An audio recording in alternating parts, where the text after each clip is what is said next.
Ok.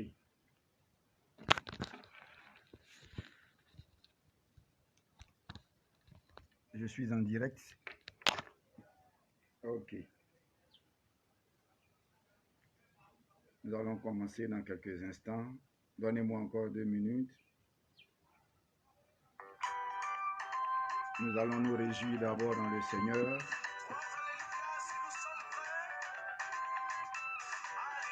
Alléluia.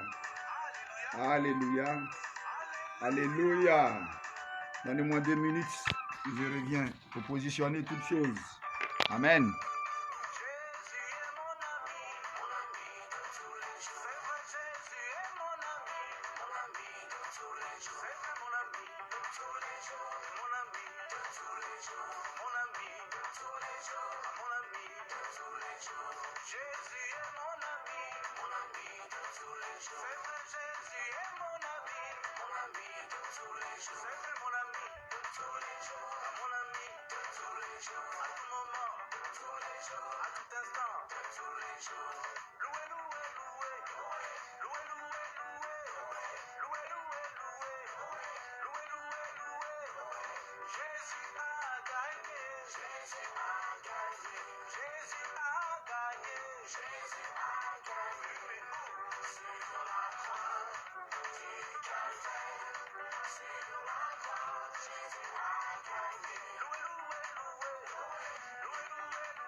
Oh, alléluia.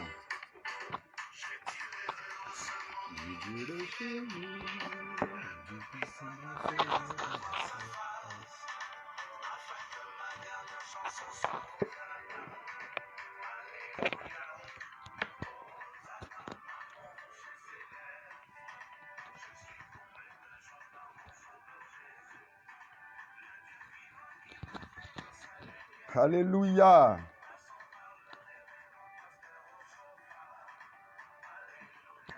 Alléluia. Hosanna. Oui, Seigneur Jésus, merci. Oh, alléluia, Seigneur, alléluia, alléluia, alléluia, alléluia. Comme promis, nous sommes connectés à 11h. Il y avait quelques petits soucis techniques que nous avons vite fait de régler. Nous allons commencer dans quelques minutes. Le temps de laisser tous venir. Et nous allons commencer la parole. Descends en nous, nous cendres de ta force. La force pour vaincre l'ennemi, ô Seigneur. Tu ne promets sans tenir ta parole. Souviens-toi de ta promesse. Oh Seigneur mon Dieu, merci. Nous bénissons ton nom en ce moment. À cause de ta résurrection, ta résurrection, ta résurrection, ta résurrection. Alléluia. Je crie Alléluia, Alléluia, Alléluia. À cause de la résurrection de Jésus-Christ. Oh Seigneur, merci mon Dieu. Merci mon Dieu, merci mon Dieu.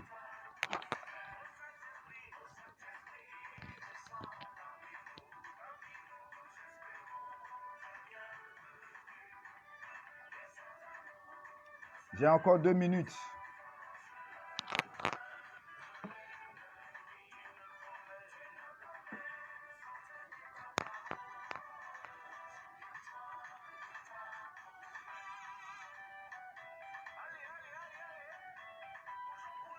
Bougeons pour le Seigneur. C'est le moment de danser, car le moment est solennel. Oh, c'est quelque chose de glorieux, c'est quelque chose de glorieux qui nous attend aujourd'hui. Le moment est solennel, le moment est solennel, le moment est grand, le moment est puissant. La résurrection, la résurrection, la résurrection de Jésus-Christ.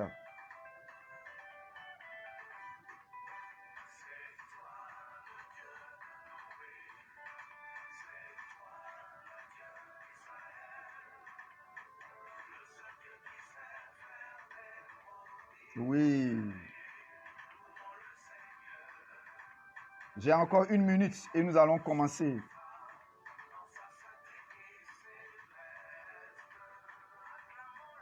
Acclamons le Seigneur dans sa sainte église. Oh. Oui, vous pouvez louer, vous pouvez danser, vous pouvez danser.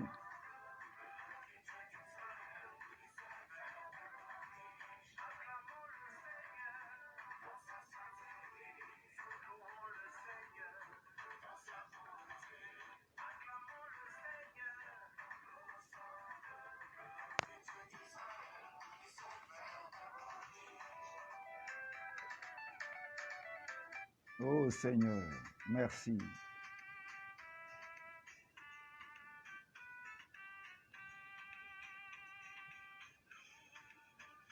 Tu peux louer Jésus, mon frère. À cause de sa résurrection aujourd'hui, nous avons le droit de crier Alléluia, Alléluia, Alléluia. Oh Seigneur, mon Dieu, merci. Merci Seigneur. Nous commençons maintenant dans la parole du Seigneur.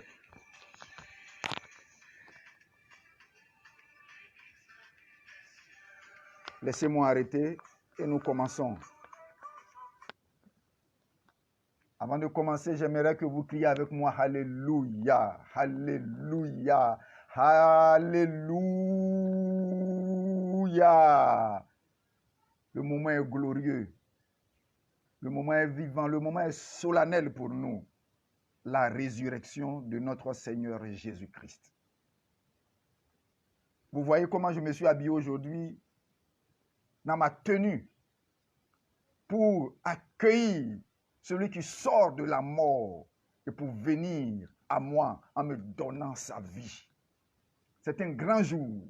C'est un grand jour. C'est un grand jour. Prions et commençons. Jéhovah, Jésus-Christ, Saint-Michel,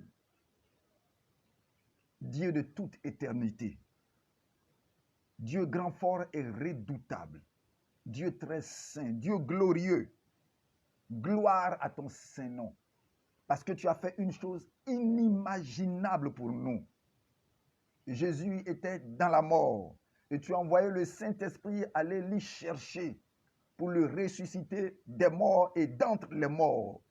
Aujourd'hui, Jésus monte au ciel et il revient pour nous prouver qu'il est vivant. Que cette résurrection soit la nouvelle vie avec laquelle nous allons marcher désormais. Toute la gloire te revienne. Tous ceux qui sont en ligne avec moi, qui écoutent cette parole, que cette parole transforme leur intérieur, afin que leur imagination, afin que leur pensée change à propos de ta résurrection et qu'ils rentrent dans la vie de la résurrection de Jésus-Christ. Donne cela à l'Église par cette parole qu'ils vont entendre aujourd'hui. Et toi-même, viens t'incarner dans cette chair que je suis pour pouvoir parler toi-même directement à ton peuple. Merci Seigneur d'exaucer ma prière au nom de Jésus-Christ.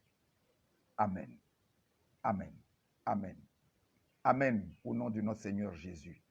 Je suis heureux d'être en votre présence encore ce jour pour clôturer la série de prédications que le Formaci a initiée avec à sa tête le président Seya Honoré.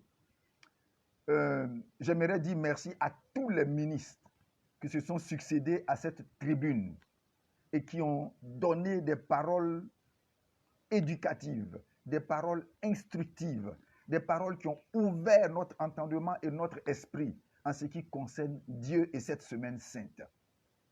J'aimerais dire merci à tous ceux qui ont écouté, ont pris de leur temps et de leur argent pour pouvoir acheter des passes, pour pouvoir écouter, meubler leur vie pendant cette semaine sainte. Oui, la semaine sainte a été glorieuse, elle a été palpitante pour nous. Vous savez que c'est sous fond de confinement que nous sommes. C'est pour cela que nous sommes en train de faire cette vidéo aujourd'hui en direct. Merci alors à tous et que toute la gloire en revienne à Dieu notre Père. Aujourd'hui encore, pour clore la semaine sainte, nous allons parler de la résurrection de Jésus-Christ. Et notre lecture aura pour base 1 Corinthiens 15, qui est la lecture des textes du Nigeria. Mais avant, permettez-moi de rentrer à fond dans le sujet. Parce que le vendredi, quand j'étais en train de prêcher, il y a certains de mes enfants qui ont écrit, et c'était vrai, la vidéo s'est coupée. Donc on a dû reprendre. Il y en a qui nous ont plus pris en marche. Mais maintenant, où nous sommes, Nous prions Dieu que la technique soit soutenue par le Saint-Esprit afin que cette vidéo ne se coupe pas.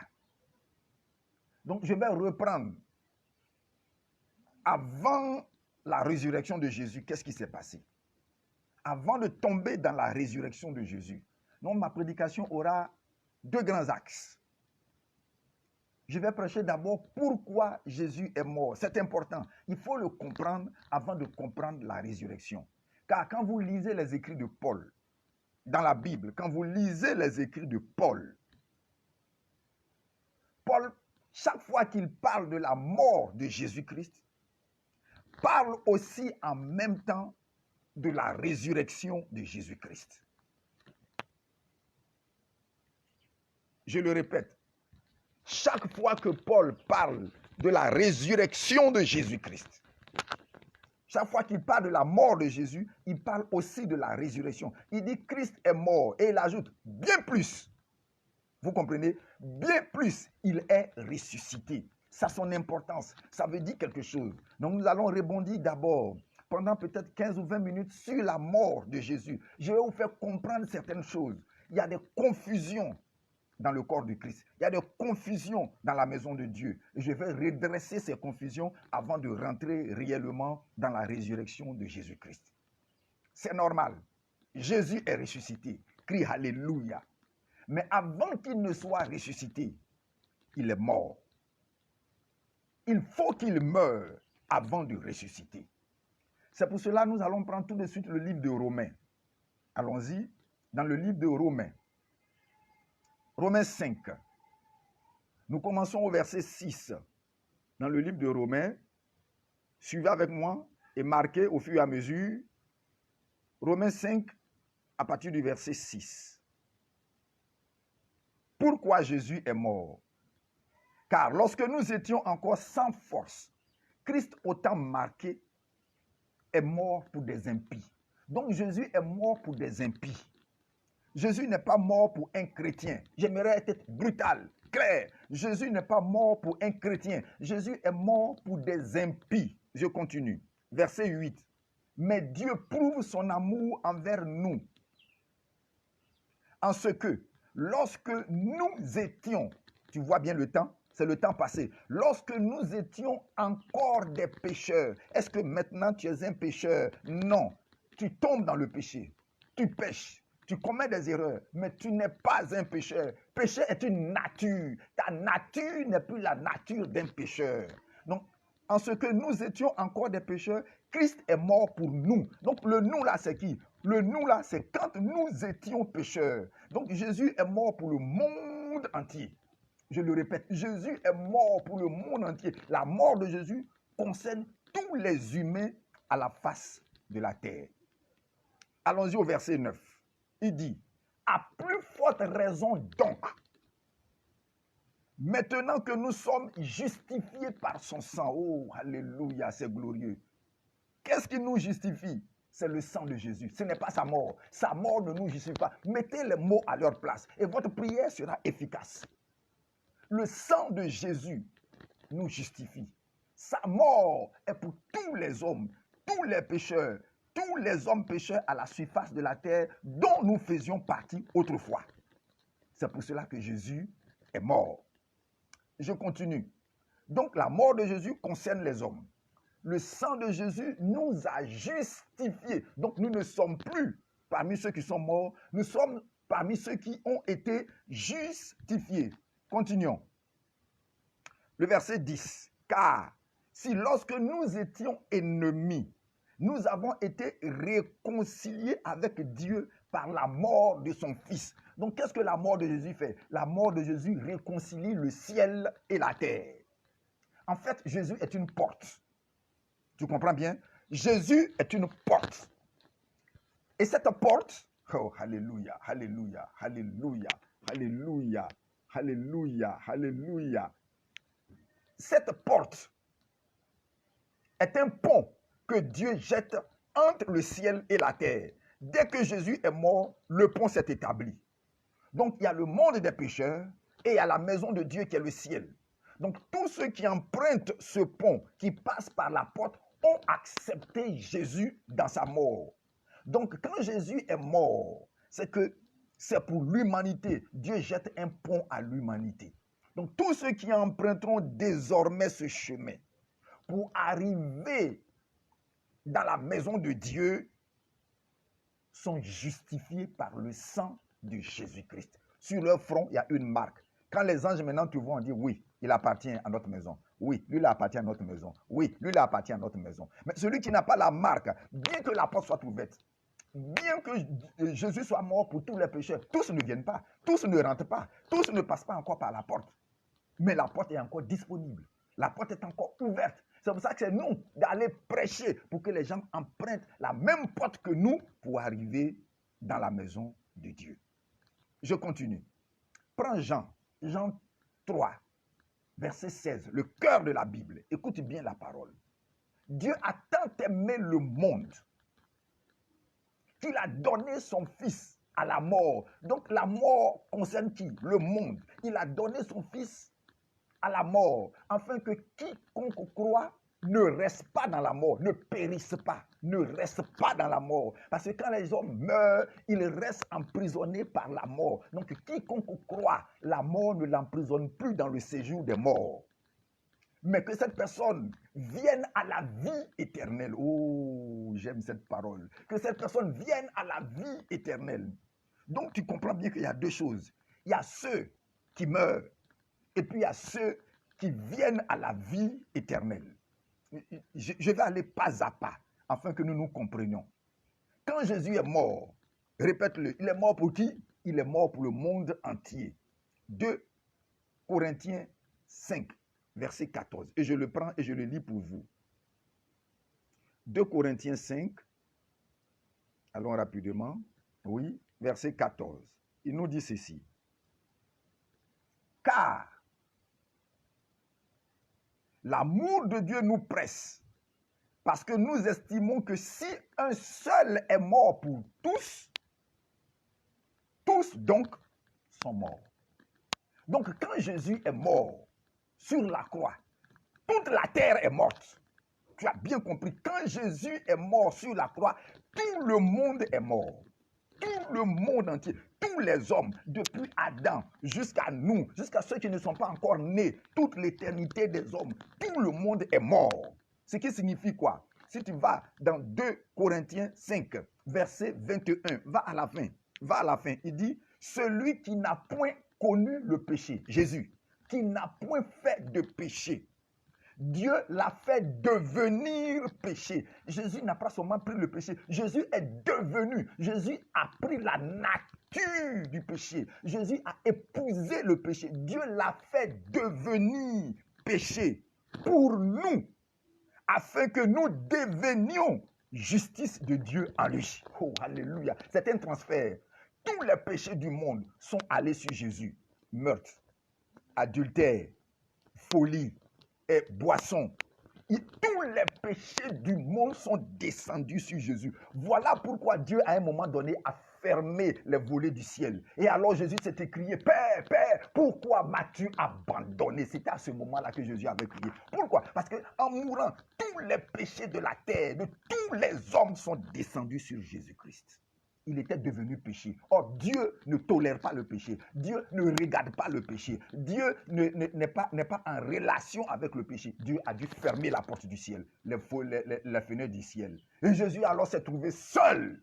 La seule chose qu'il pouvait faire, c'est d'avoir foi en la parole que son Père lui a dite. Tu as le pouvoir de donner ta vie et tu as le pouvoir de la reprendre. C'est cette seule parole qui a guidé Jésus jusqu'au séjour des morts. Sinon, il était coupé de Dieu, coupé du ciel. Il était seul en ce moment donné. Il était seul. Voilà les péchés du monde qui sont descendus sur Jésus. Je continue mon débat, peu à peu. Écoute-moi, remontons. Allons dans Romains 5, à partir du verset 10, pour comprendre quelque chose. Romains 5, à partir du verset 10. On a lu le verset 6, on a lu le verset 8, on a lu le verset 9. Il dit, à plus forte raison donc, verset 9, maintenant que nous sommes justifiés par son sang, serons-nous sauvés par lui de la colère. Car si lorsque nous étions ennemis, nous avons été réconciliés avec lui par la mort de son Fils. Qu'est-ce que la mort de Jésus fait? La mort de Jésus réconcilie le monde. Je t'ai dit ça, non? Réconcilie le monde avec Dieu. Jette un pont entre le ciel et la terre. Ça, c'est ce que la mort de Jésus fait. La mort de Jésus ne pardonne pas nos péchés. La mort de Jésus jette un pont entre le ciel et la terre. La mort de Jésus est pour tous les hommes pécheurs. La mort de Jésus est pour les impies. La mort de Jésus. Mais le sang de Jésus nous purifie de tout péché. Ce n'est pas ce que nous dit 1 Jean 1, verset 7. Son sang nous purifie de tout péché. Et nous justifie pour nous déclasser. On nous a déclassés. On nous a enlevés de la nature du pécheur. On nous a mis dans la nature des justes. On nous a justifiés. Nous sommes maintenant saints. Lisez la Bible pour comprendre ces choses et vos prières désormais seront efficaces. Quand vous direz un mot, vous saurez pourquoi vous avez dit ce mot. Donc, lis, par la fin, au verset 10, on dit, par la mort de son Fils, à plus forte raison, étant réconciliés, serons-nous sauvés par sa vie. Donc, c'est la personne de Jésus qui nous sauve. Sa mort jette un pont entre le ciel et la terre. Le sang nous sanctifie de tout péché. Continuons, hein? Tu vas comprendre quelque chose. Continuons. Que fait sa mort encore pour nous? C'est Colossiens 2 qui nous le dit. Allons-y dans Colossiens. Je vais vite. Ça, c'était la prédication de vendredi pour ceux qui ne l'ont pas compris. Colossiens chapitre 2. Oui, je l'ai. Colossiens 2 à partir du verset 12. Et nous lisons. C'est Paul qui parle. Il explique. Ayant été ensevelis avec lui par le baptême.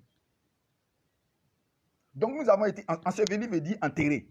Ayant été enterrés avec lui par le baptême, vous êtes aussi ressuscités avec lui. Ah, donc quand Jésus est mort et qu'il a été enterré, qui a été enterré? Nous tous. Toute la terre a été enterrée. Tous les hommes à la surface de la terre ont été enterrés. Mais que signifie l'enterrement, l'ensevelissement? Quand Jésus rentre dans la terre, ça signifie quoi? C'est un baptême. Laisse-moi t'expliquer quelque chose. Le baptême que nous recevons en tant que chrétiens, ce baptême que nous recevons n'est pas le baptême de repentance. Je suis désolé pour ceux qui l'ont enseigné, mais ce n'est pas le baptême de repentance. Jean-Baptiste a donné le baptême de repentance à Israël. Il a pris l'eau, il l'a versé sur eux. Ça, c'est le baptême de repentance. Mais pour Jésus, il n'a pas reçu le baptême de repentance. Jésus lui a dit, laisse faire ce qui est juste. Nous avons reçu le baptême de la justification. C'est ce qu'il nous dit ici. Dès qu'on te plonge dans l'eau, on dit tu es mort. Dès qu'on te sort, tu es ressuscité. Dès qu'on te plonge, tu es mort. Combien de fois on le fait? Tu es mort, tu es ressuscité. Tu es mort, tu es ressuscité. Tu es mort, tu es ressuscité. Donc, dès que nous sommes morts, que nous avons accepté Jésus, nous mourrons. Au même instant, nous sommes ressuscités avec lui. Oh, alléluia, alléluia, alléluia. Laisse-moi te dire quelque chose avant de continuer. Écoute très bien ce que je vais te dire. Entre moi et Dieu, il n'y a pas d'intermédiaire. Même pas Jésus. Papa, tu dis quoi? Mais tu as bien compris. Entre moi et Dieu, entre toi et Dieu, il n'y a pas d'intermédiaire. Même Jésus n'est pas notre intermédiaire. Paul parle dans le livre de Timothée, il dit, Jésus est l'intermédiaire, le médiateur, l'intermédiaire entre Dieu et les hommes. Pas entre Dieu et les chrétiens. Oh, vous ne comprenez pas. Pas entre Dieu et les chrétiens. Jésus est l'intermédiaire entre Dieu et les hommes. C'est lui le pont entre Dieu et les hommes. Ici, on dit, nous avons été ressuscités avec lui et nous sommes assis avec lui dans le trône de gloire. Mais si toi, tu es en Christ, assis à côté de Dieu, est-ce que c'est Jésus qui nous dit? Il a dit maintenant, quand tu as envie de parler, tu ne passes pas, tu parles aux oreilles de ton Père. Quand tu pries ici à genoux, qu'est-ce que la Bible dit? Tout ce que vous délirez sur la terre sera délié dans les cieux. Donc, dès que tu parles ici, le ciel entend. Quel est l'intermédiaire qui est entre toi et puis Dieu? Personne. Il y a toi et Dieu. Personne n'est l'intermédiaire. Jésus même n'est pas l'intermédiaire puisque tu es en lui et tu parles au Père. C'est en son nom que tu parles au Père. Oh Seigneur, oh c'est glorieux, tu peux applaudir, c'est glorieux, c'est glorieux, c'est glorieux. Vous prenez votre prière, vous donnez à Marie. Et vous dites à Marie de donner à son fils. Et au fils d'aller donner au Père. Mon frère, ça fait trop d'intermédiaires, ça fait trop d'intermédiaires. Si le président de la République t'invite à venir, il dit à te donner 10 millions. Tu envoies un de tes parents. Le parent, ça va voir le ministre. Le ministre, ça va voir le président. Avant que les 10 millions ne te parviennent, mon frère, il va rester 5. Si tu ne comprends pas, il va te rester 5 millions. Parce que tous ceux qui vont prendre pour venir te donner, ils vont couper pour eux en route. Ils vont couper pour eux en route. Il n'y a pas d'intermédiaire entre Dieu et un chrétien. L'intermédiaire, c'est Jésus entre Dieu et les hommes. C'est pour ça que quand nous avons été... Vous voyez pourquoi je crie la résurrection, la résurrection, la résurrection, la résurrection n'a rien à voir avec la mort de Jésus-Christ. Tu vas le comprendre tout à l'heure. Continuons et avançons dans le débat. Ici, il dit, nous avons été ensevelis. Ça, c'est le temps passé. Et aujourd'hui, vous êtes. Il parle de nous maintenant. Vous êtes, maintenant même, vous êtes ressuscités avec Christ. Comment vous faites pour ne pas comprendre ce langage? Autre chose, continuons. Je vais terminer et clore ce débat. Autre chose, Colossiens 2. Colossiens chapitre 2. Allons-y, à partir du verset 14.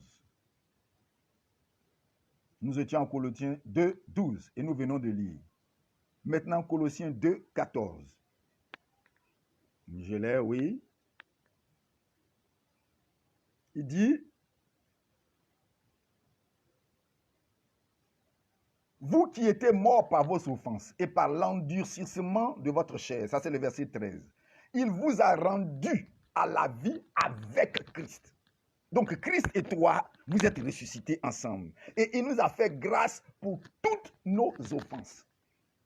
Tes péchés ne sont pardonnés que quand tu acceptes Jésus. Sinon, tous les hommes sont morts. Quand Christ est mort, tous les hommes sont morts. Mais leur péché n'est pas encore pardonné. Tu comprends la différence? Toi qui es venu, ton péché est pardonné. Mais eux, pour qui Christ est mort, tant qu'ils ne viennent pas, ils ne passent pas par la porte, leur péché n'est pas pardonné. Ils ont simplement une occasion de rentrer. Voilà. Et toi qui es rentré, ton péché t'est pardonné. Verset 14. Il a effacé l'acte dont les ordonnances nous condamnaient et qui subsistait contre nous. Il a détruit en le clouant à la croix. Tu comprends ce que j'avais dit? Non, je vais te l'expliquer. Quand tu vas à la justice et que tu as un procès avec quelqu'un, quand tu gagnes le procès, il y a une grosse, un papier qui sort, on appelle ça la grosse. Quand la grosse sort, on te donne la grosse pour preuve que c'est toi qui as gagné le procès. Dans le procès qui nous oppose à Satan, c'est Satan qui a gagné le procès. Tu as bien compris. Puisque Satan a arraché les clés des mains d'Adam. Adam le lui a offert. Donc, Satan a le droit légal sur la terre, sur chaque homme.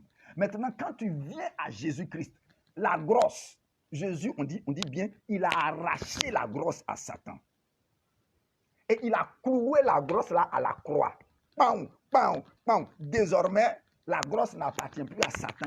La grosse appartient à Jésus et à ses enfants. Donc, quand Satan veut t'embêter un peu, montre-lui la croix. Il faut dire, ce qui me donne le droit légal de te chasser, ce qui me donne le droit légal de prendre autorité sur toi, voilà ça. Ça est sur la croix. Donc, c'est la croix. Sur la croix a été clouée la grosse pour nous, comme témoignage. Oh Seigneur, oh Seigneur, oh Seigneur, c'est puissant. Donc, la croix fait un travail. La croix continue. Écoute le travail de la croix. Verset 15. Il a dépouillé les dominations et les autorités et les a livrées publiquement en spectacle, en triomphant d'elles par la croix. Donc, sur la même croix est clouée la grosse. Sur la même croix est cloué le pouvoir de Satan. On dit qu'il les a dépouillés, il a enlevé leur pouvoir, leur galon, le galon de Satan là. Il a enlevé puis il a cloué ça aussi à la croix. Donc quand Satan vient vers toi, tu dis, oh, ne me mens plus, tu n'as plus de force. Voilà ta force qui est à la croix ici. Oh, c'est moi qui possède la croix. Donc Satan recule. Et il est obligé, il est obligé de reculer. Si vous connaissiez ces choses, votre prière sera efficace. Votre prière sera efficace. Le pouvoir de Satan est cloué à la croix. Jésus a triomphé de lui par la croix. La grosse est clouée à la croix. La personne de Jésus nous sauve. Son sang lave nos péchés et sa mort est pour tous les hommes. Donc ne te trompe plus dans ta prière. Tu ne peux plus te tromper maintenant, à partir de maintenant, dans ta prière. Ta prière est claire. Dernière chose, pourquoi Jésus est mort? C'est Pierre qui nous dit. Pierre nous dit quelque chose. Pourquoi Jésus est mort? Je vais vite, parce que la deuxième partie est plus intéressante. 1 Pierre 3, verset 19. Marque avec moi. 1 Pierre 3, verset 19. Alléluia, alléluia, alléluia. Christ a souffert, verset 18. Une fois pour tous les péchés. Oh, vraiment. Est-ce qu'il y a quelque chose qui est plus clair que ça? Jésus est mort une seule fois pour tous les péchés. Ce n'est pas cette année qu'il est mort. Il ne mourra pas l'année prochaine. Il ne mourra pas dans 10 ans. Il n'est pas mort il y a 15 ans. Il est mort une seule fois. Il y a 2000 ans sur la croix, Jésus est mort pour tous les péchés. Une fois pour toutes. C'est fini. Il n'y a pas quelqu'un qui a venu faire ça encore. Lui, juste pour des injustes. Afin de nous amener à Dieu.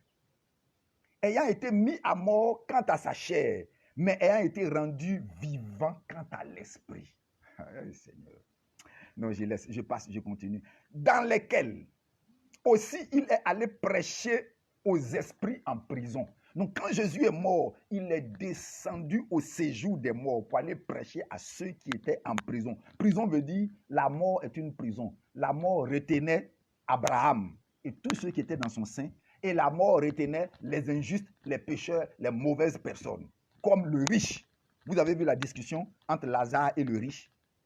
Le riche dit à Lazare, à Abraham, dit à Lazare de tremper son doigt dans l'eau, une seule goutte d'eau pour sécher ma langue. Et Abraham a refusé. Pourquoi? Parce qu'entre deux, ils étaient au séjour des morts, ils étaient tous au séjour des morts. Mais on dit qu'il y avait un abîme infranchissable qui les séparait. Mais ils étaient quand même dans la mort. Même s'ils étaient dans la mort bienheureuse, mais ils étaient dans la mort, retenus captifs par la mort. Donc Jésus est descendu pendant 3 jours. Il a prêché à tous ceux qui sont dans la mort, à ceux qui sont dans le sein heureux et dans le sein malheureux. Mais malheureusement, c'est ceux qui sont dans le sein heureux, c'est ceux qui sont en Abraham, qui étaient dans le sein d'Abraham, qui ont reconnu sa voix. J'aimerais bien faire insister. Reconnu sa voix. On ne connaît pas Jésus. Jésus, on ne le regarde pas par ses miracles. Ce n'est pas parce qu'il fait qu'on le regarde, mais c'est parce qu'on entend. Il dit, mes brebis entendent ma voix, entendent ma voix. Mes brebis entendent ma voix et elles viennent à moi. Donc quand Jésus est descendu au séjour des morts, personne ne le connaissait. Abraham ne le connaissait pas. Abraham l'a vu de loin. C'est écrit dans la Bible. De loin. Mais il n'était pas prêt pour le voir. Mais quand ce Jésus a prêché dans la mort, Abraham a dit, c'est lui. C'est lui. C'est lui qui a été prévu pour venir nous sauver depuis que Adam a péché. C'est lui. C'est lui, la postérité de la femme là. C'est lui. Et tous sont venus se prosterner devant Jésus-Christ. Jésus alors a pris les enfants de Dieu. Tous ceux qui étaient dans le sein d'Abraham, il les a pris. Et ce qu'il a promis aux brigands sur la croix, il lui a dit aujourd'hui même. Le aujourd'hui me dit en vérité, aujourd'hui je te le dis, la virgule a été mal placée. La virgule a été placée avant aujourd'hui. Or la virgule devait être placée après aujourd'hui. Je te le dis aujourd'hui, je te le dis en vérité, je te le dis certainement. Tu seras avec moi au paradis. Il n'a pas dit tu seras avec moi au séjour des morts. Puisque lui-même est descendu dans le séjour des morts, allez racheter, allez prendre tous ceux qui lui appartenaient pour monter avec eux pour aller au paradis. Je vous en prie, prédicateurs, mes pères, mes papas, quand vous prêchez là, pendant une cérémonie funéraire, ne dites plus, Seigneur, accompagne ton serviteur, ta servante dans le sein d'Abraham. Non, le sein d'Abraham est supprimé. Ça a été supprimé. Jésus est venu supprimer le sein d'Abraham pour nous désormais nous envoyer au paradis. Dites à Jésus, envoie-le au paradis. Si vous envoyez les enfants de Dieu dans le sein d'Abraham, vous les retardez. Vous les mettez dans la mort encore. Oh, nous ne sommes plus dans la mort, nous sommes dans la vie. Alléluia. Dans le paradis. Voilà des informations que je vais vous donner pour que vous puissiez comprendre de quoi il s'agit ce matin. Oh Seigneur, aide-moi. Seigneur, aide-moi, aide-moi, aide-moi. Donc, je récapitule pour finir. La mort de Jésus est pour tous les pécheurs. La mort de Jésus, c'est pour aller chercher les saints dans le séjour des morts. Le sang de Jésus pardonne nos péchés. Son sang, pas sa mort, son sang pardonne nos péchés. La croix a détruit la grosse, l'acte qui nous condamnait, ça a été détruit. La croix dépouille Satan de toute son autorité. Voilà ce que la croix fait. Maintenant, la personne de Jésus, il dit, je suis venu pour vous sauver, pour vous donner la vie en abondance.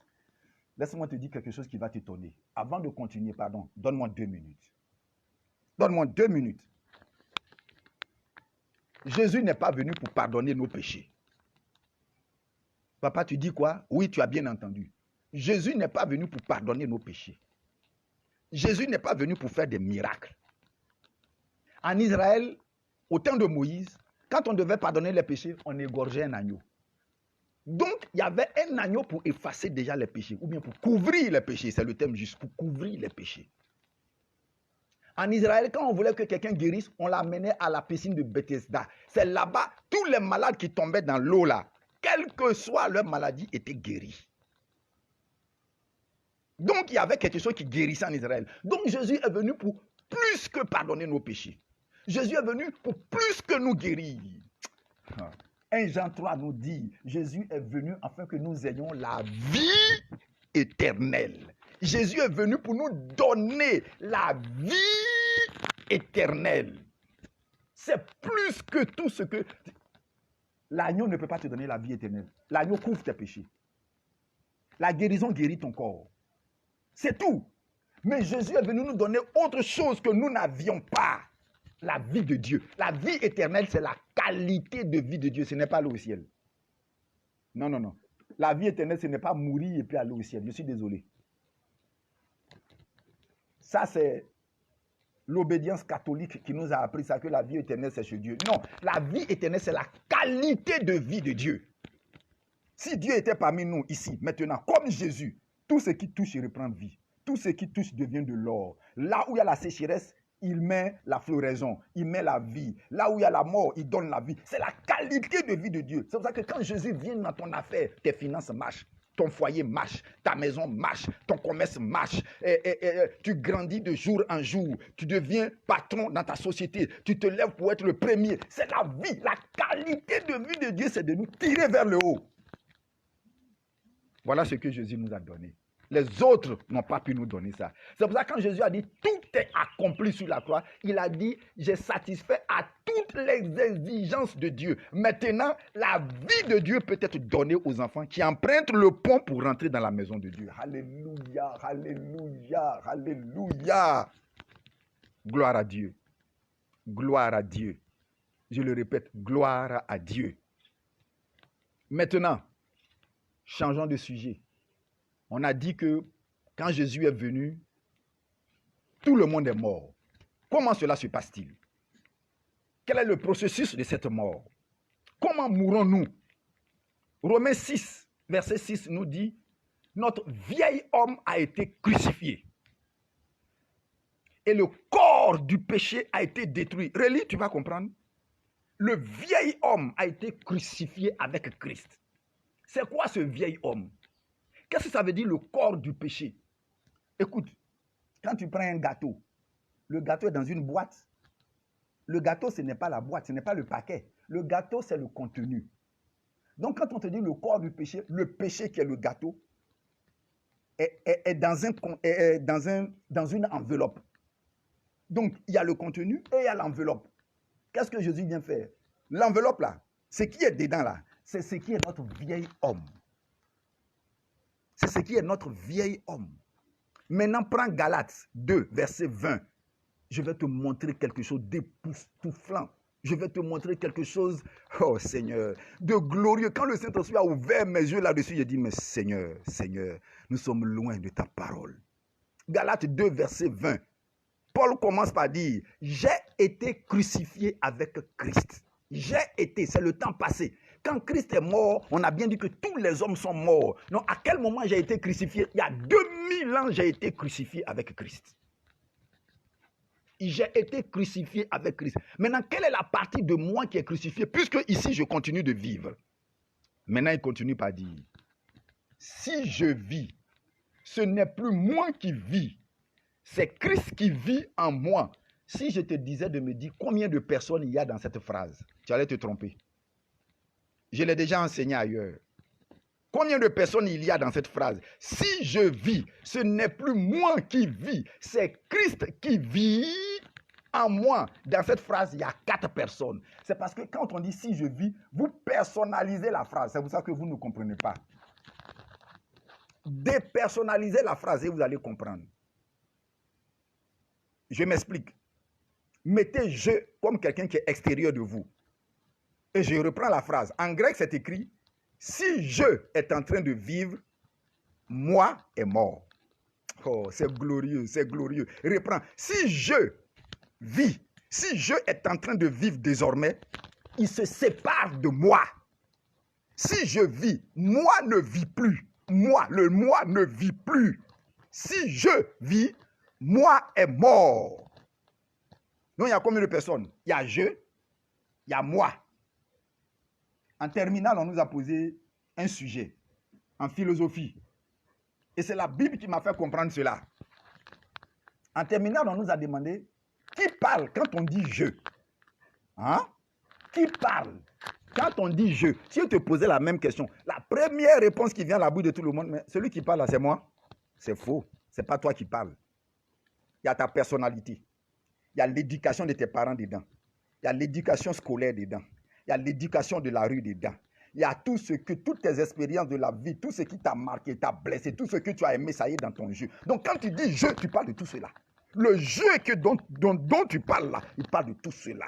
Donc quand tu dis je, tu parles de tout ce monde, de tes parents, de l'éducation, de tes expériences, de ta personne. Maintenant Jésus dit, désormais, si je dois vivre, je dois se séparer de certaines choses. La première chose de laquelle je dois se séparer, c'est moi. Moi, je suis. Moi, je suis. Regarde mon habit, je suis supérieur, habillé en violet. Jésus dit, enlève ça. Annule ça. Ça ne doit plus exister dans ton langage. Moi, je suis le chef de diocèse, le chef de visionnaire, le chef de paroisse. Le chargé, c'est moi. C'est moi qui suis le plus grand. C'est moi le chef. Non, moi. C'est pas. Annule cela. Si je vis, moi n'a plus le droit de parler. Maintenant, dans l'enveloppe Chanel du moi qui va rester, maintenant, si je vis, ce n'est plus moi qui vis, c'est Christ. Voilà la troisième personne. Christ vit désormais dans l'enveloppe qui est restée là. L'enveloppe là, on a enlevé le gâteau, mais l'enveloppe qui est restée là, c'est Jésus qui vient s'asseoir dedans. Voilà la quatrième personne. Alors tu nais en nouveauté de vie. Tant que Jésus n'est pas assis dans ton moi, tu es encore dans ton ancienne vie. Dès que Jésus est dans ton moi, tu émerges, tu commences à fonctionner en nouveauté de vie. Je peux t'expliquer quelque chose? Oh, alléluia. Écoute, nous allons faire une expérience ensemble.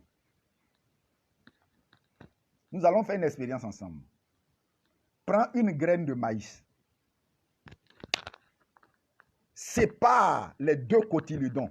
Les 2 parties du maïs là. Si tu sépares, les 2 parties s'appellent les cotylédons. À l'intérieur du cotylédon, tu vas trouver une petite plante qu'on appelle le germe. Donc, prends le germe du maïs, jette-le. Maintenant, dans les 2 cotylédons là, fais la même chose avec l'arachide. Sépare les 2 cotylédons de l'arachide. Prends le germe qui est dans l'arachide. Implante ça dans le germe de maïs. Et puis, il faut enterrer.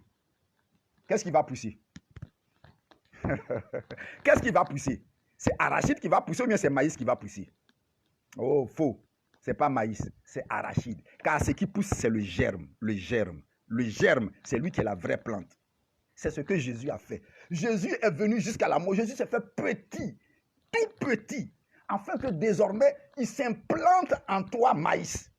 Il enlève ton germe, il enlève ton moi, il jette. Et puis lui-même prend la place du moi. Maintenant, quand la plante sera mise en terre, tout le monde croit que c'est maïs qui va sortir. Mais c'est arachide qui sort. C'est Jésus qui vient de sortir comme ça. C'est Jésus. Désormais, laisse Jésus grandir en toi. Laisse Jésus naître en toi et pousser. Quand les gens vont te voir à travers toi, ils voient Jésus-Christ.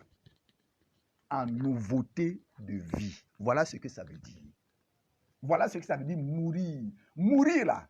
Sur la croix, il y a 2 personnes. Sur la croix, il y a Jésus. Et derrière la croix, il y a moi qui a été crucifié. Mon moi est crucifié là-bas.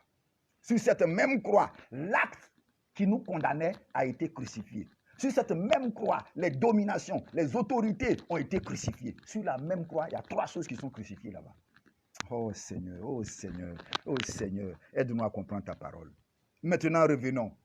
Maintenant que vous voyez pourquoi Jésus est mort, qu'est-ce que la mort de Jésus fait pour nous? Rentrons maintenant dans la résurrection. Oh, alléluia, alléluia, alléluia, alléluia, alléluia, alléluia. Je suis tellement heureux que je suis obligé encore de... Non, écoutons un peu. Donnez-moi 2 minutes, écoutons. Louons Jésus, louons Jésus, louons Jésus, louons Jésus, louons Jésus.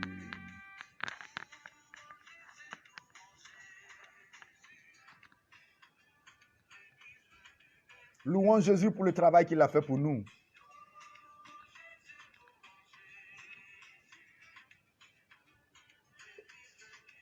Oui, louons Jésus pour l'Église.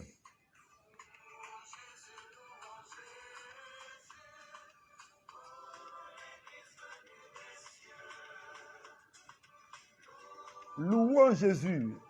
Louons Jésus pour le travail qu'il a fait pour nous. Alléluia, alléluia, alléluia, alléluia.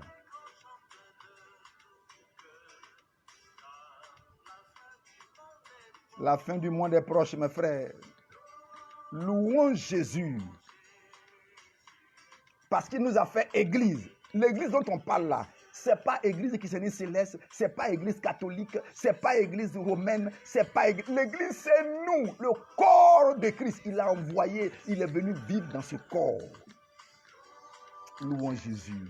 Louons Jésus pour le travail. C'est pas un petit travail, hein? C'est un grand travail.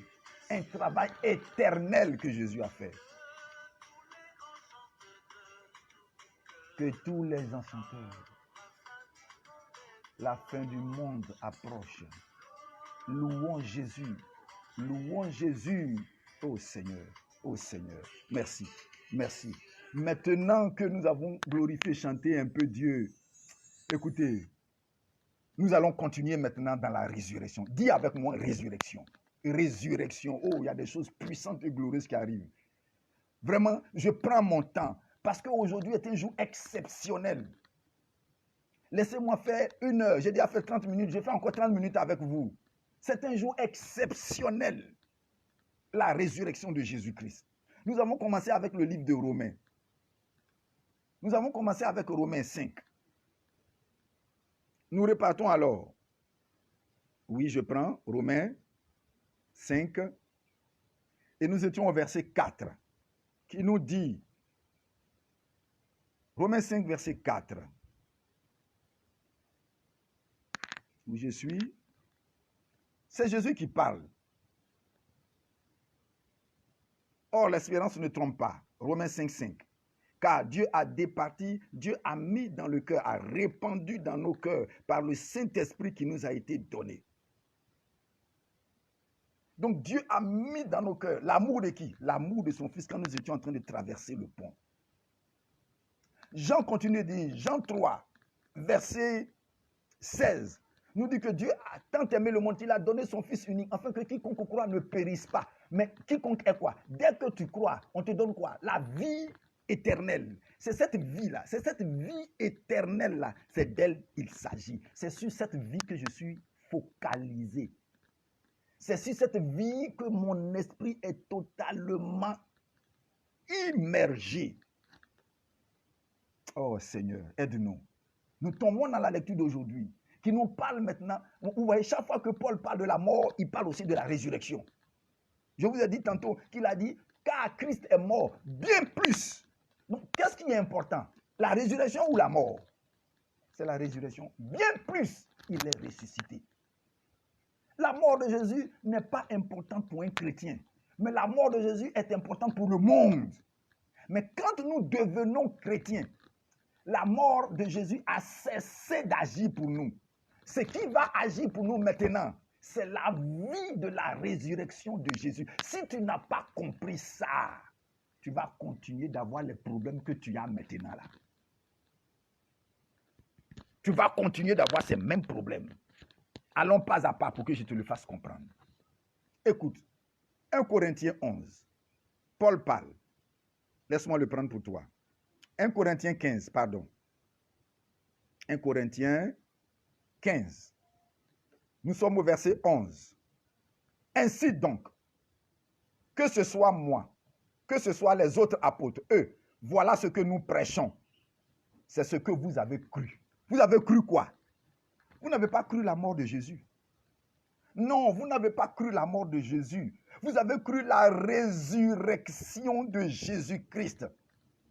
Quand tu prends Marc 16, quand Jésus est apparu parmi les apôtres, on dit, la femme, Marie de Magdalène, venait annoncer aux apôtres que Jésus est ressuscité. On dit, ils n'ont pas cru. Ils pleuraient et ils se lamentaient.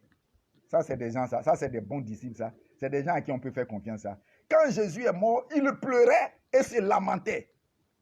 Marie est venue leur dire que Jésus est ressuscité. Ils n'ont pas cru. Les deux disciples d'Emmaüs, les deux disciples qui partaient vers leur village, à qui Jésus est apparu, sont revenus à Jérusalem pour leur annoncer, nous avons vu le Seigneur. Ce que Marie a dit là, c'est vrai. On dit, ils n'ont pas cru. Et en fin de compte, Jésus se présente au milieu des 11. Lui-même, il dit, la paix soit avec vous. Et tous sont troublés. Ils croyaient voir un esprit. Jésus dit, je ne suis pas un esprit. Touchez-moi. Ah, quelqu'un qui est ressuscité des morts, qui vient du ciel, est-ce qu'il a une chair? Oui. Jésus est revenu avec son même corps, mais on appelle cela le corps glorifié. Le corps passe à travers le mur. Le corps est physique, mais il passe à travers le mur. Comment tu crois que le sorcier vient chez toi? Je ne comprends pas les chrétiens. Les sorciers sont plus intelligents que vous. Les sorciers connaissent ce phénomène. Jésus est venu dans son corps physique, mais ce corps physique glorifié passe à travers un mur. Jésus dit à Thomas, mets ton doigt dans ma plaie. Quand Thomas a mis son doigt, Jésus n'a pas fait « Aïe, oui, ça me fait mal ». Non, c'était un corps glorifié qui a les stigmates, qui a les marques du corps physique, mais qui agit exactement comme un corps spirituel. C'est comme ça Adam était avant. C'est comme ça Adam était dans le jardin d'Éden. Adam a perdu cette vie de Dieu. Oh Seigneur, oh Seigneur, oh Seigneur, oh Seigneur, oh Seigneur. C'est cette vie, cette chair que Adam possédait. C'est pour ça qu'avant, Adam pouvait voir Dieu. Chaque soir, Dieu descendait vers Adam et il se regardait. Et il mangeait avec Dieu. Et il parlait avec Dieu. Mais je vais te montrer comment Adam a perdu ça. Plus tard, à la fin de ma prédication. Donc ici, nous voyons bien. Nous sommes au verset. Ils ont cru quoi? Ils ont cru la résurrection de Jésus-Christ. Donc quand les apôtres ont vu Jésus sortir, Jésus venir à leur rencontre, Jésus leur dit, c'est écrit dans Marc 11, on dit Jésus leur reprocha leur incrédulité.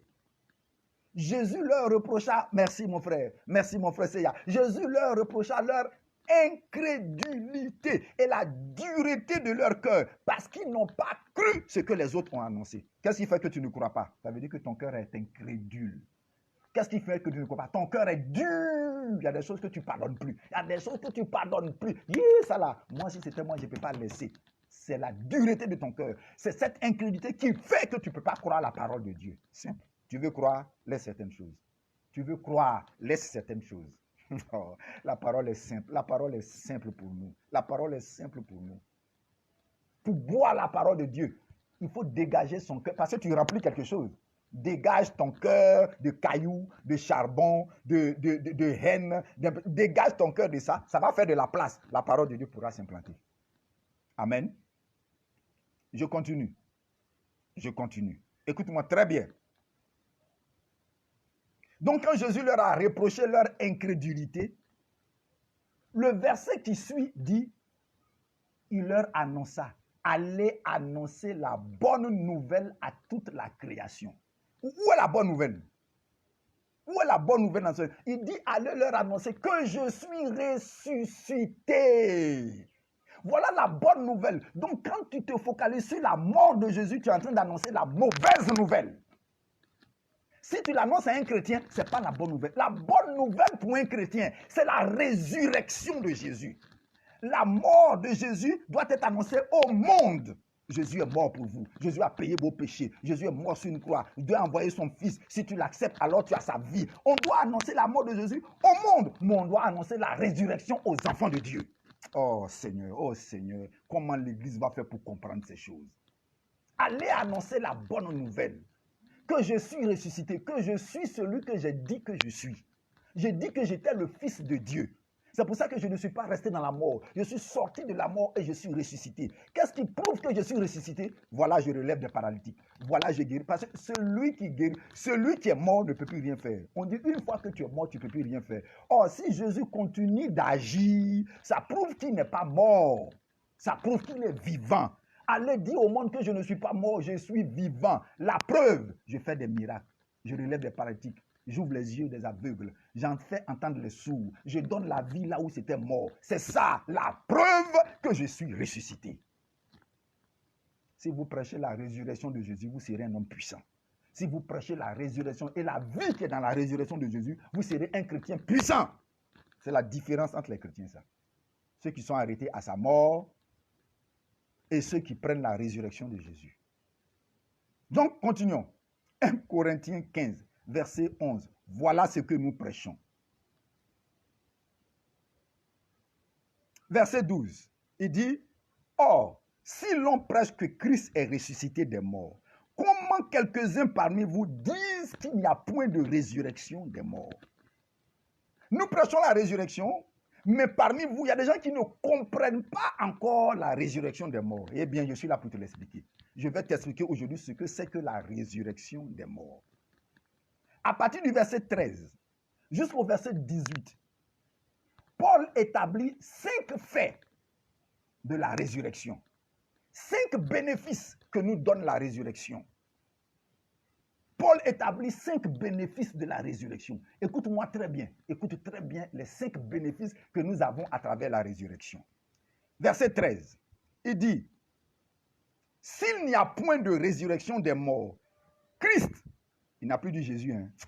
Vraiment. Seigneur, aide-moi ce matin à leur faire comprendre. S'il n'a pas de résurrection des morts, il n'a pas dit Jésus non plus n'est pas ressuscité. Il dit Christ, celui qui est Jésus là, est devenu Christ.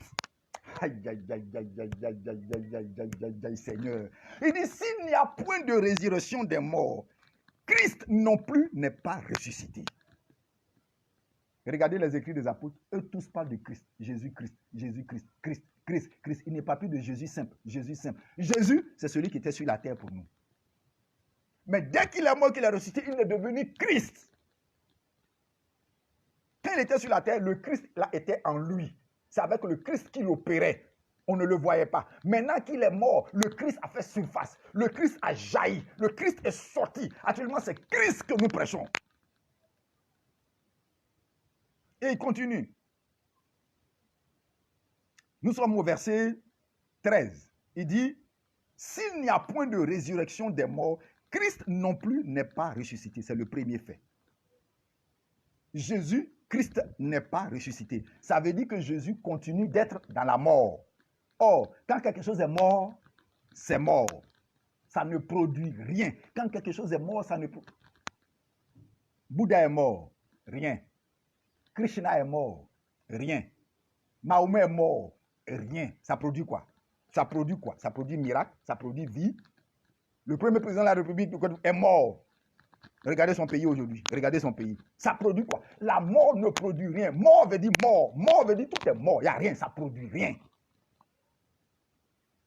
Donc, même la mort de Jésus ne produit rien si et seulement si il n'est pas ressuscité. Aïe, aïe, aïe, aïe, aïe, aïe. J'applaudis Jésus, j'applaudis mon Seigneur, j'applaudis. C'est sa résurrection qui donne de la crédibilité à sa mort.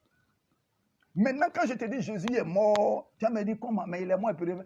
J'ajoute, il est ressuscité, il est vivant. Et parce qu'il est vivant, je vais tendre ma main sur toi et ta maladie là va partir.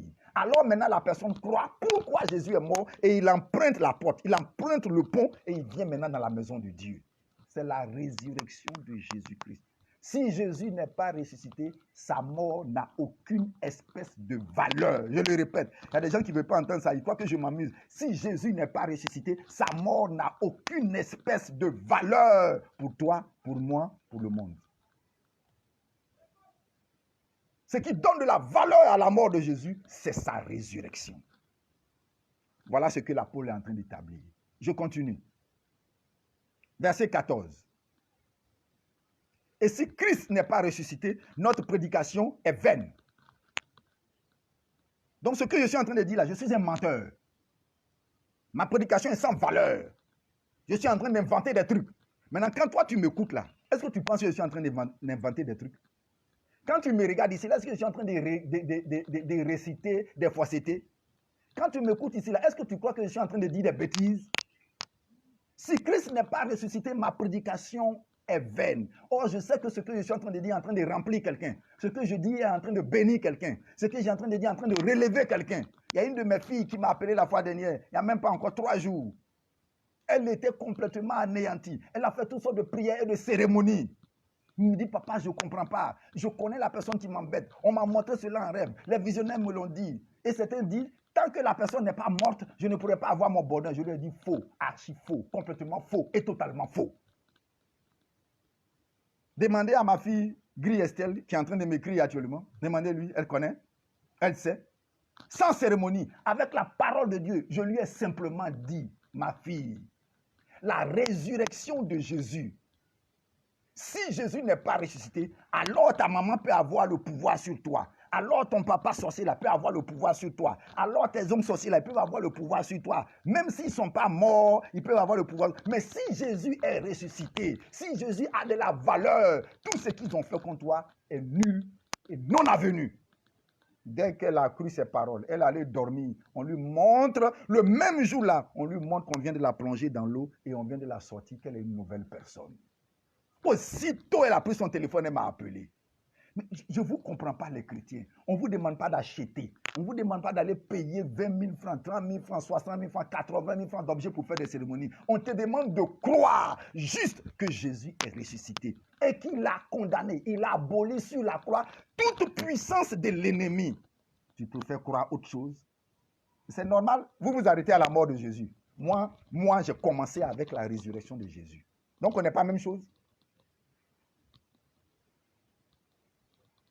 On ne peut pas être la même chose. On ne peut pas. Nous sommes différents.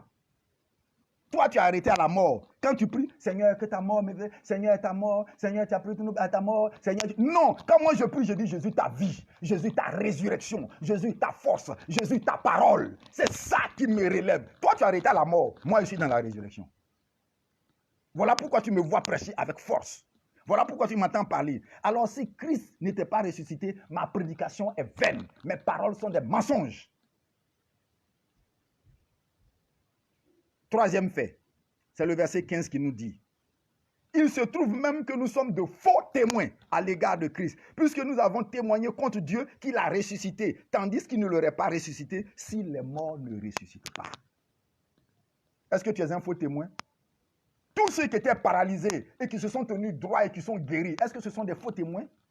Tu buvais de la bière avant, tu buvais de l'alcool avant. Est-ce qu'aujourd'hui tu bois encore? Non. Il y en a qui étaient dans la drogue, il y en a qui étaient dans l'homosexualité, il y en a qui étaient dans la pédérastie. Est-ce qu'ils font ça encore? Non. Ce sont des faux témoins. Est-ce que ce sont des faux témoins? Il dit, si Christ n'était pas ressuscité, nous sommes des faux témoins. C'est-à-dire, tu faisais semblant d'être paralytique. Et comme on a dit, Jésus, tu t'es levé, tu as commencé à marcher. Oh, avant tu marchais. Tu es un faux témoin? C'est de ça qu'on parle. Si Christ n'est pas ressuscité, nous sommes des faux témoins. Quatrième fait, verset 17. Et si Christ n'est pas ressuscité, votre foi est vaine. Wow! Oh! Laisse-moi crier. Oh! Alléluia. Si Christ n'est pas ressuscité, le fondement de ta foi est sans fondement. Ta foi est sans fondement. Si Christ n'est pas ressuscité, ta foi est sans fondement. Ta foi, je le répète, ta foi dans la chrétienté, ta foi en Jésus, ta foi en Dieu est sans fondement. Or, quelque chose qui n'a pas de fondement tombe. Si Christ n'est pas ressuscité, notre foi est vaine. Donc, ma foi est basée sur quoi? Sur la résurrection de Jésus et non sur sa mort. Le chrétien, écoute-moi bien, écoute cette phrase. Le chrétien est le résultat de la résurrection de Jésus-Christ. Je reprends. Le chrétien est le résultat de la résurrection. Jésus est la porte, le pont que Dieu a jeté entre le ciel et la terre. Une fois que tu passes par ce pont pour arriver à la porte, tu viens de passer de la mort à la vie. À la porte là, le sang de Jésus lave tous tes péchés et la vie de Dieu entre en toi.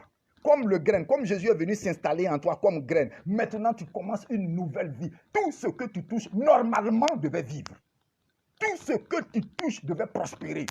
Tout ce que tu touches devait être béni. Pourquoi? Parce qu'il y a la source, la vie de bénédiction qui est en toi là. C'est ce qui va produire tes actions désormais. Mais pourquoi tu fais et puis ça ne marche pas? Pourquoi tu pries et puis ça ne passe pas? Parce que tu es arrêté à la mort de Jésus. La mort ne produit pas.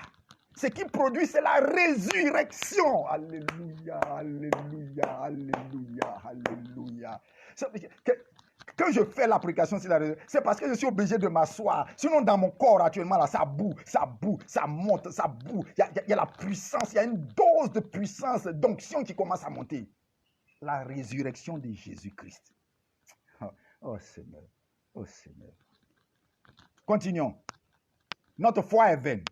Ça, c'est le quatrième fait. Le quatrième fait dit, notre foi est vaine si jamais Jésus n'est pas ressuscité. Et le dernier, verset 18, il dit, et par conséquent, si Christ n'est pas ressuscité, et par conséquent, tous ceux qui sont morts en Christ sont perdus. Tous ceux qui sont morts en Christ sont perdus. Donc, ma mère, Maman Django Lucienne, née Kofi, elle est perdue. Elle a perdu son temps sur cette terre à suivre Jésus pour rien. Au chauffard qui nous a fait rentrer dans son travail, dans la religion, il est perdu. Abraham, perdu. David, perdu. Même Jésus, perdu. S'il n'y a pas de résurrection, tous ceux qui sont morts sont perdus. Donc sur cette terre, je devais boire, fumer, chercher femme, manger, tuer, faire tout ce qui me plaît. Voilà, ceux qui sont en train de faire ça maintenant actuellement dans le monde là, ils ont raison. S'il n'y a pas de résurrection, ils ont raison. Mais comme il y a la résurrection, c'est moi qui ai raison. Alléluia, c'est moi qui ai raison. Si jamais il n'y a pas de résurrection, nous sommes perdus. Maintenant, est-ce que tu penses que les morts en Christ sont perdus? Voilà ce que la résurrection de Jésus fait pour nous. Maintenant, la lecture d'aujourd'hui nous parle de l'impact. Je vais terminer par là. De l'impact de la résurrection de Jésus en nous, dans notre corps physique. Notre corps physique. La résurrection de Jésus concerne notre corps. Écoute-moi, quand Jésus est mort, la Bible dit quoi? La Bible dit, Jésus s'est écrié sur la croix, Père, entre tes mains, je remets mon... J'écoute. Non, il n'a pas dit mon âme. Je remets mon esprit. Donc l'esprit, tout esprit, ton esprit, mon esprit, tout esprit ira à Dieu. Parce que tout ce qui est esprit appartient à Dieu. La Bible dit, Dieu est le Père des esprits. Tout esprit va à Dieu. Maintenant, le corps de Jésus a été déposé où? Dans la tombe de Joseph d'Arimathée. C'est Joseph d'Arimathée qui a prêté sa tombe à Jésus. Donc, le corps de Jésus a été posé dans la tombe de Joseph d'Arimathée. Maintenant, son âme est partie où? Son âme est partie au séjour des morts. Et quand Jésus s'est relevé, quand le Saint-Esprit allait le chercher au séjour des morts, le Saint-Esprit lui a dit, rentre à nouveau dans ton même corps. Donc Jésus est rentré dans ce corps. Donc qu'est-ce qui ressuscite? C'est le corps qui ressuscite, ce n'est pas notre esprit. Notre esprit n'est jamais mort, donc il ne ressuscite pas. Notre âme n'est jamais morte, elle ne ressuscite pas. La seule partie en nous qui revient à la vie, c'est notre corps. Tu sais pourquoi? Tu sais pourquoi? On a toujours dit notre corps est poussière, notre corps est poussière, le corps est poussière. Non, faux. Dieu l'a dit pour Adam. Faux. Notre corps n'est pas poussière. Il a dit à Adam, tu es poussière et tu retourneras poussière. Mais n'oublie pas que ce corps-là, qui l'a fabriqué? C'est Dieu. Avec quoi? Ses mains. Est-ce que tu t'imagines que les mains de Dieu touchent quelque chose, en train de fabriquer, concocter quelque chose, et puis c'est sale, et puis c'est vil, et puis c'est vilain, et puis c'est mauvais? Le corps que Dieu a fabriqué d'Adam était la meilleure matière, la meilleure chose. C'est pour ça que Dieu ne peut pas laisser ce que lui-même l'a fabriqué là, jeter quelque part. Il ne peut pas laisser. C'est pour ça qu'il va reprendre. C'est pour ça que le corps ressuscite. Tous nous allons ressusciter. Tu as bien compris. Tous les hommes vont ressusciter. Ceux qui appartiennent à Christ ressusciteront pour la vie éternelle. Ceux qui n'appartiennent pas à Jésus ressusciteront pour l'enfer. Mais tous nous allons ressusciter. Tu as bien compris. Il y a la première résurrection, la deuxième résurrection. Il y a la première mort, il y a la deuxième mort. C'est écrit. Est-ce que tu lis ta Bible? Tu allais comprendre ça dedans. Donc la résurrection a 4 impacts sur mon corps. Écoute-moi très bien. Écoute-moi très bien. Nous sommes au verset, je ne me rappelle plus. Il dit, ça se terminait au verset 45, la lecture d'aujourd'hui. Voilà. Ainsi en est-il de la résurrection des morts, verset 42. Le corps est semé corruptible. Le corps est semé corruptible. Quand on t'a mis au monde, ton corps est dégradable. Ton corps est corruptible. Il peut pourrir. Voilà ce qu'on appelle corruptible. Le corps peut pourrir. Il est dégradable. En d'autres termes, tu vieillis. La manière dont tu es enfant là, jusqu'à ce que tu aies 70 ans là, ce n'est plus la même personne. Tes traits ont émacié. Ta bouche, tes lèvres, tes oreilles sont devenues comme... Tu es corruptible. Mais avec la résurrection, nous ressusciterons incorruptible. Alléluia, alléluia. Tu vas me voir dans ma jeunesse. Quand tu vas me voir au ciel, tu ne vas pas me voir vieux. Tu ne vas pas me voir 70 ans. Tu vas me voir entre 20 ans et 25 ans. Le Django Didier qui était entre 20 ans et 25 ans, c'est ça que tu vas retrouver au ciel. Jeunesse, fort, puissant. C'est ce corps-là que tu vas retrouver au ciel. Pas le corps de 70 ans. Le corps est semé corruptible. Voilà l'impact de la résurrection sur mon corps dès que je serai ressuscité. Deuxième impact. Le corps est semé méprisable. Méprisable, ça veut dire vilain, laid, boueux. Écoutez-moi bien les femmes. Fards, mèches que tu mets dans tes cheveux, les fards que tu prends, tu mets sur tes yeux, tous les produits que vous mettez sur vous, et vous êtes en train d'embellir de la boue. Je le répète, tu es en train d'embellir de la boue. Le corps est semé méprisable. Il est méprisable. Tout de suite, tu n'as qu'à tomber pour mourir. Dès que tu tombes pour mourir, je te donne 3 jours, ton corps commence à gonfler, à pourrir, à changer. Oh Seigneur, oh Seigneur, le corps est méprisable. Mais quand nous allons ressusciter, c'est pas moi qui le dis, hein? Il dit, le corps est semé méprisable, il ressuscite glorieux. Alléluia. Le corps va ressusciter glorieux. Est-ce que tu as déjà fait songe?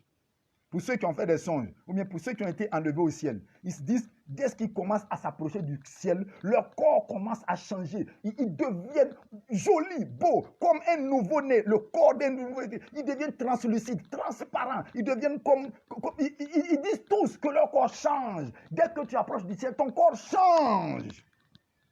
Le corps n'est plus méprisable, il n'est plus laid, il n'est plus boueux. Il faut penser à ça, pense à ça. Troisième impact. Il dit, il est semé infirme. Quand on nous a mis au monde, on nous a mené notre corps infirme. Ça veut dire sujet à la maladie. Regardez hier sur la vidéo, avant-hier, un enfant de 6 mois qui vient de naître a été atteint du Covid-19. Regardez comment cet enfant souffrait. Infirme. Le corps est semé infirme. C'est-à-dire que quelque chose lui manque. Voilà. Un infirme, c'est celui qui manque un pied, manque un bras, il est infirme. Quelque chose nous manque. Dans notre corps, il n'y a plus de résistance face à la maladie. Est-ce que cela t'arrive pas maintenant? Mais regarde quand tu es en esprit, regarde quand tu es homme de Dieu, regarde quand tu commences à jeûner, regarde quand tu commences à changer, quand tu commences à devenir un véritable homme de Dieu. Est-ce que la maladie peut t'attaquer encore? Jamais. Ton corps devient fort. Ce que tu dois ressentir dans la résurrection là, déjà les bénéfices de ça commencent à rentrer déjà dans ton corps. Quand tu prends la vie de Jésus et non sa mort. Quand tu prends la vie de Jésus et non sa mort. Ça, c'est le troisième impact. Le quatrième impact, cela se trouve au verset 44. Le corps est semé animal. il ressuscite corps spirituel. Quand on dit que ton corps est animal, ça veut dire que ton corps est sans vie spirituelle. Le corps que nous avons sur cette terre est sans vie spirituelle. Je te l'explique et je termine. C'est là que je vais terminer ma prédication. Ça veut dire quoi? Le corps est semé animal et sans vie spirituelle. Écoute-moi très bien. J'ai dit je vais terminer. Donne-moi 5 minutes, je termine. Retourne dans le livre de la Genèse. Comprends quelque chose. Je t'ai dit que j'allais parler d'Adam. Genèse 5. Genèse chapitre 5. Écoute, pourquoi notre corps est devenu comme ça? Pourquoi notre corps a perdu tout cela? Je vais te l'expliquer. Cela se trouve dans Genèse 5, à partir du verset 1. Voici le livre de la postérité d'Adam. Lorsque Dieu créa l'homme, il le fit à la ressemblance de Dieu. Quand tu as lu ça, quelque chose t'a frappé dedans? Oui, moi, quelque chose m'a frappé. Parce que dans Genèse 1, 26, on dit Dieu créa l'homme à son image, et à sa ressemblance. Donc, il y a 2 choses de Dieu que je possède. Son image et sa ressemblance. Non, 2 choses de Dieu que Adam possédait. Son image et sa ressemblance. Maintenant, dans Genèse 5, après le péché, qu'est-ce qui est resté à Adam? La ressemblance. Qu'est-ce qui a disparu? Tu es intelligent, non? L'image a disparu. Adam a perdu l'image de Dieu. Donc, quelle est la seule chose que Adam pouvait nous transmettre? La ressemblance. Est-ce que c'est sa ressemblance que Dieu voulait que Adam transmette à la génération future? Non. Dieu voulait que Adam transmette son image de génération en génération. Mais le péché a supprimé, a effacé l'image de Dieu en Adam. Il est resté juste la ressemblance. Relis le verset. Voici le livre de la postérité. On ne parle pas d'Adam. On parle de sa postérité. Qu'est-ce que Adam a donné à ses enfants? Qu'est-ce qu'il a légué à ses enfants? Il leur a légué la ressemblance. Dieu créa l'homme et la femme, les bénit et les appela du nom d'homme lorsqu'ils furent créés. Écoute la suite. Verset 3. Écoute la suite. Adam, âgé de 130 ans, engendra un fils à sa ressemblance et à son image. Pas l'image de Dieu. Seth, il appelait cet enfant Seth. Seth est l'image d'Adam et la ressemblance de Dieu. Oh Seigneur, oh Seigneur. Seth est l'image. On dit bien, il a fait un fils à son image. Désormais, Adam coléreux, Adam meurtrier, Adam menteur, Adam voleur. Il a transmis ce germe à son fils Seth. Mais l'image que Dieu lui a donnée là, il a perdu ça. Donc, il a été obligé de donner sa propre image à son fils et la ressemblance de Dieu. Dieu a une tête, Dieu a 2 bras, Dieu a des yeux. Dieu est comme un homme. Comme Dieu est là, la physionomie de Dieu là, c'est ça qu'il nous a créé. Dieu, tu n'as pas lu dans la Bible? Dieu pense, Dieu a un cœur, il a une âme. Dieu est esprit, Dieu a un corps. On dit son corps est translucide, personne ne peut le voir et vivre. Dieu a des pieds. Sur la montagne, il est descendu avec son pied. Donc Dieu est comme un homme, il a le dessein d'un homme. Dieu n'est pas un chien, il ne ressemble pas à un chien. Voilà. La ressemblance là, c'est le côté physique. Nous sommes la ressemblance de Dieu. Ça, c'est resté avec Adam. Et il a transmis ça aux générations futures. Mais l'image, ce qui fait l'image, la puissance qui fait marcher cette enveloppe-là, c'est parti. C'est parti. C'est fini.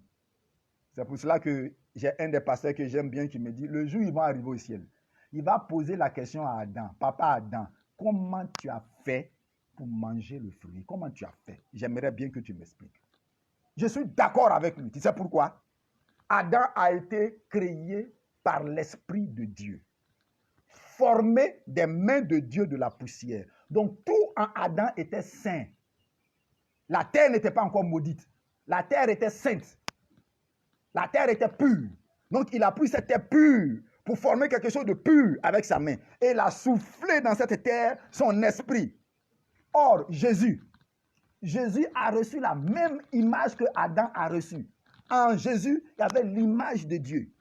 Le corps de Jésus était fait de la parole et la parole s'est faite chair à 25%. L'autre 25%, il a tiré ça de sa maman. Sa maman Marie est un être humain. Donc Jésus a tiré la vie humaine de Marie à 25%. Et à 50%, l'Esprit de Dieu était. Ça fait 100%. Donc entre Jésus et Adam, qui avait le plus, qui avait le plus l'autorité, la force de réussir? Qui pouvait réussir? Adam avait la puissance de réussir plus que Jésus.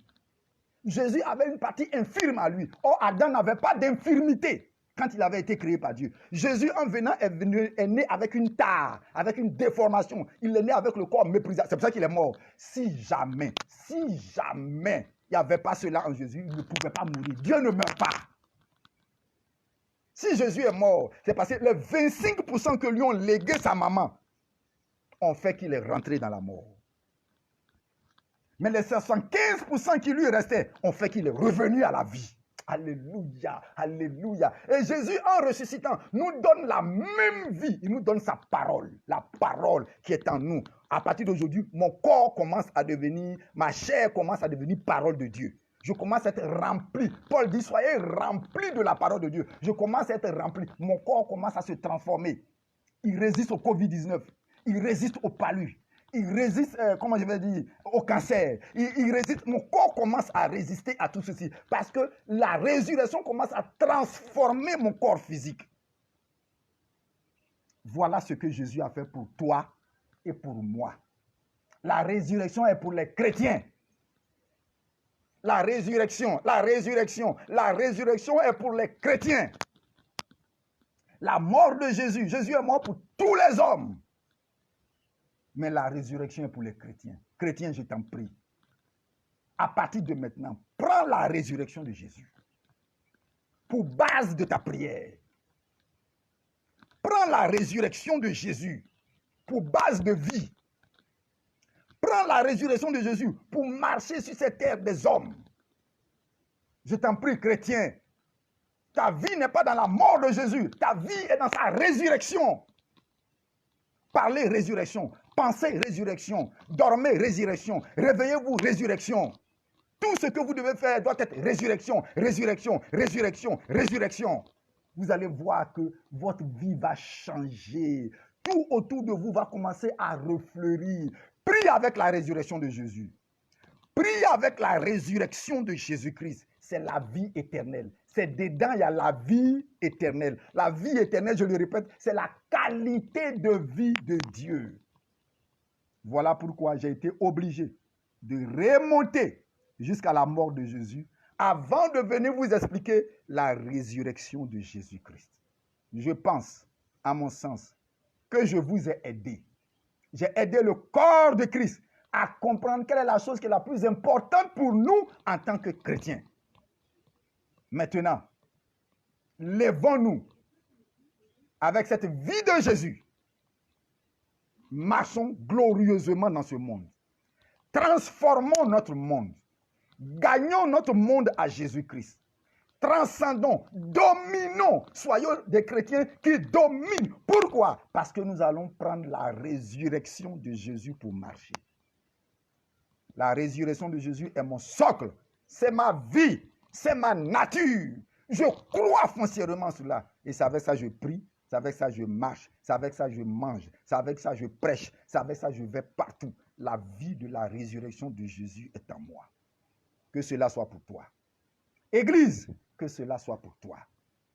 Enfant de Dieu, que cela soit pour toi. Chrétien né de nouveau, que cela soit pour toi. J'aimerais dire merci une fois de plus au FOMACI, au Forum des ministères et associations des ministères en Côte d'Ivoire, qui nous ont permis de prendre la parole ce jour et de ce que vous nous écoutiez.